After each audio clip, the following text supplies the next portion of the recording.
Hey, Hatchers! This is chapter 16 of the Westing game. If you haven't seen previous chapters up until this point, head back and watch those chapters so that you don't have any spoilers during this one. Um, but here it is, chapter 16 The Third Bomb. Boom! Grace Wexler slammed the door on the delivery boy's silly face and returned to her party with a pink ribboned gift. The gossiping guests were sipping jasmine tea from Westing paper party cups, nibbling on tidbits from Westing paper party plates, and wiping their fingers on Westing paper party napkins. Madame Hu served in a tight-fitting silk gown, slit high, a costume as old-fashioned and impractical as bound feet. Women in China wore blouses and pants and jackets. That's what she should wear when she got home. Grace clapped her hands for attention. Girls, girls, it's time for the bride-to-be to open her presents. Angela, you sit here, and everybody gather around. Angela did as her mother said. She lowered herself to a cushion on the floor, ringed by gift boxes and surrounded by vaguely familiar faces. She had not invited her few friends from college. They were bent on careers. This wasn't their thing. These were her mother's friends, and the newly married daughters of her mother's friends. And Turtle, who was leaning against the wall, arms folded, smirking. Lucky Turtle, the neglected child. Read it out loud, dear, Grace ordered, as Angela opened the card tied to the yellow ribboned box. To the bride-to-be in the kitchen stuck an asparagus cooker and lots of luck. From Cookie Barfspringer. Thank you, Angela said, wondering which one was the Barfspringer. The next gift was an egg poacher. The box and pink ribbons contained another asparagus cooker. I sure hope Dr. Deer likes asparagus, someone remarked. The giver said she could return it for something else, although two might come in handy. A doctor's wife has so much entertaining to do. Angela glanced at her watch and reached for the tall, thin carton wrapped in gold foil. Look how Angela's hands are shaking. She's as nervous as a groom. Giggles. Bride-to-be jitters. More giggles. Slowly, Angela unknotted the gold ribbon. Carefully, she unfolded the gold foil. How neatly she did everything. The perfect child, not like Turtle, who ripped off wrappings impatiently to see what was inside. Hurry up, Angela. You're such a poke, Turtle complained. Suddenly, there she was, kneeling down to peek under the lid. Get away, Angela cried, jerking the gift up and away from her sister as the lid blasted off with a shattering bang. Bang, bang! A rapid rat-a-tat-tat. Rockets shooting, fireballs bursting, comets shrieking, sparks sizzling. 24 framed flower prints falling off the wall. Then it was over. Screams hushed to whimpers, and the trembling guests crawled out from under tables and peered out of closets. Is anyone hurt? Grace Wexler asked nervously. Others then began scaring out of 10 years of their lives. Thank you. They were fine. Where's Angela? Angela was still seated on the cushion in the middle of the floor. Fragments of the scorched box lay in her burned hands.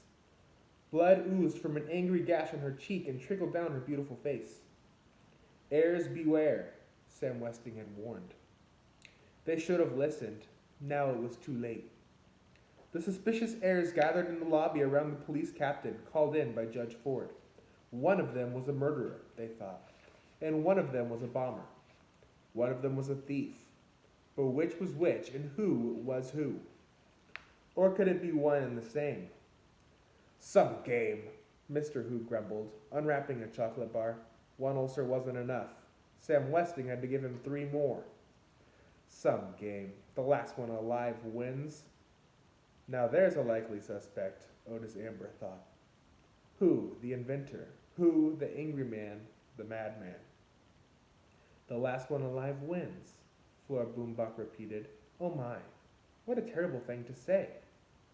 Can't trust that dressmaker, Mr. Hu thought. How come she's grinning at a time like this? The captain offered no help at all. Neither the bomb squad nor the burglary detail had enough evidence to search the apartments, he explained. You call that justice? Sandy asked. Good-natured Sandy couldn't be the one. He wasn't in the building when the first two bombs went off, or when the judge's watch was stolen. Jake Wexler thought. On the other hand, he sure did hate Sam Westing. Yes, Mr. McSuthers, justice is exactly what I call it. Not her, not the judge. In spite of the clues, Chris thought, unless she's one of those people in disguise. Those weren't gas explosions. Those were bombs, right? Theo pressed the captain. A nice kid, that Theo. Doug, too, Flora Boombuck thought. But how often had she seen television interviews of a next-door neighbor saying, "Can't believe he killed 13 people. He was such a nice kid." Oh my, what's gotten into me thinking such a thing?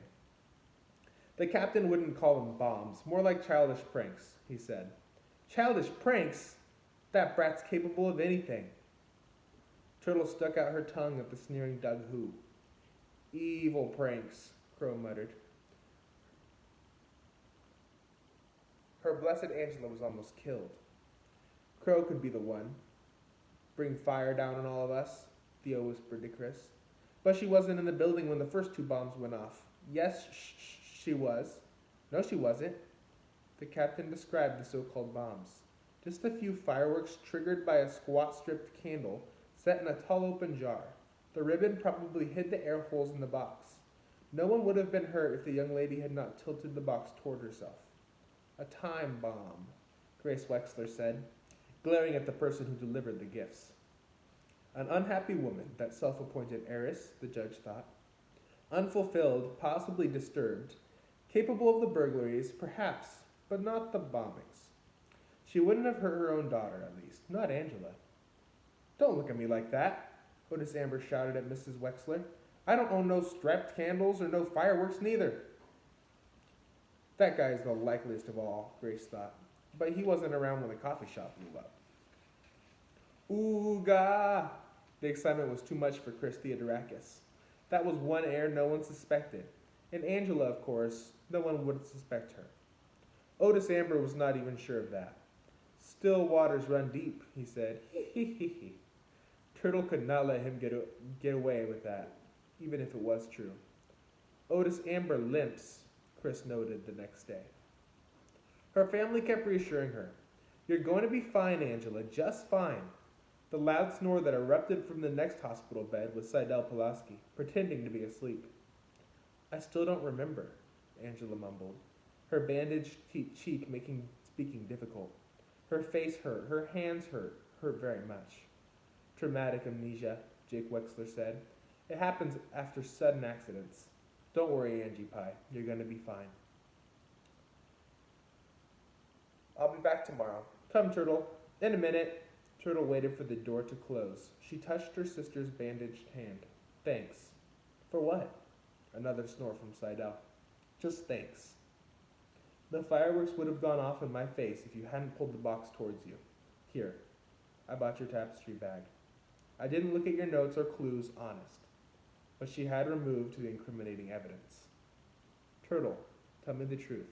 How bad is it? The doctor had to take some glass out of your hands, but no stitches. The burns will heal okay. In my face, some scarring, not bad really. Besides, you always said being pretty wasn't important. It's who you are who really counts. Angela wondered about that. Maybe she was wrong. Maybe pretty was important. Maybe she was crazy. She must have been crazy.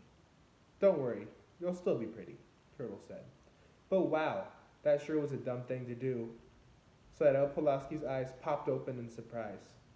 Quickly she squeezed them shut and uttered another loud snore. Well, what do you know? Her sweet, saintly partner was the bomber. Good for her. That is the end of chapter 16.